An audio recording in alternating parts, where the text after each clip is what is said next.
there you have it. There's your season series wrap up for you. As we had, the Cavs are moving on.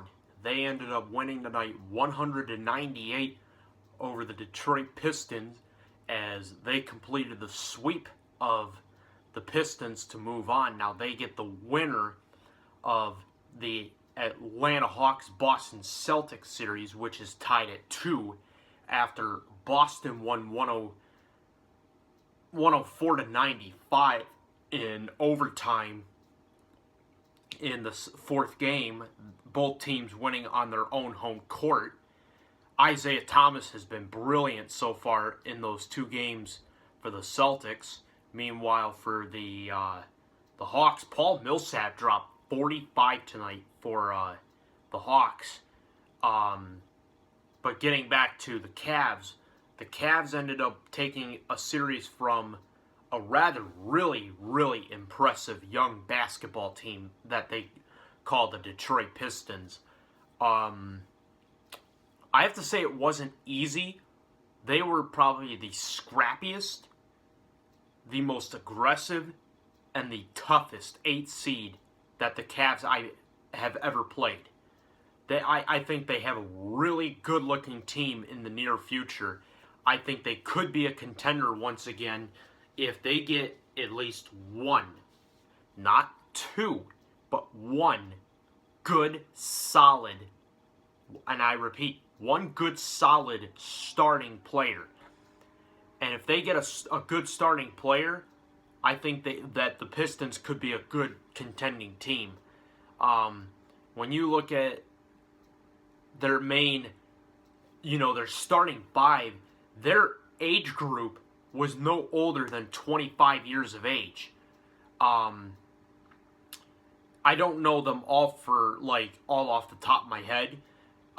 Tobias Harris, he's probably the youngest out of that bunch at 23 years old. Then you got Reggie Jackson. I don't even think he's over 25. I think he's 24 or 25 exact. Marcus Morris, he's 25. He's the twin brother of Markieff Morris. Me personally, I think Marcus is better, although Marcus is younger.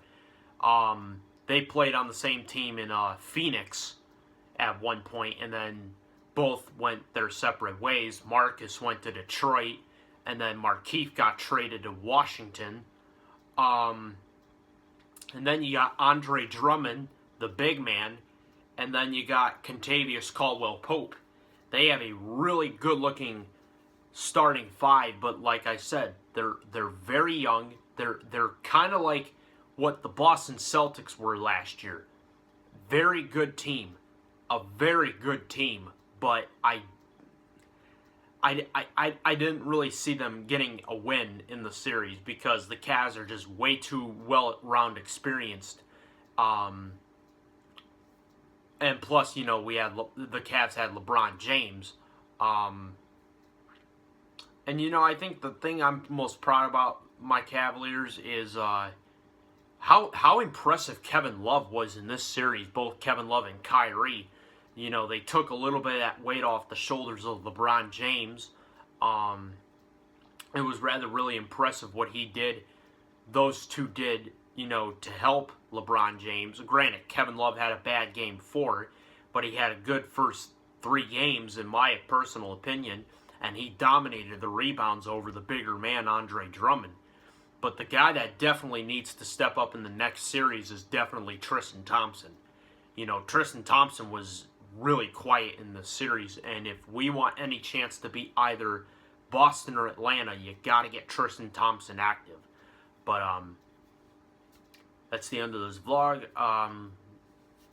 Leave a comment below, hit the thumbs up if you enjoyed it. I think, me personally, I would like to see, between the two questions of who do I want to see compared to who I actually want or who I think will win, it's tough so far because both teams have won on their home court, but something tells me that that pesky Boston Celtics team will get it done. And me personally, I would like to see the Celtics. I really would. And then, obviously we'll wait and see if we beat the Celtics. There's still, the Raptors, Pacers, Heat, and Hornets. So, but we'll see. But in the meantime, Zach's Millions out. Have a good night, everybody.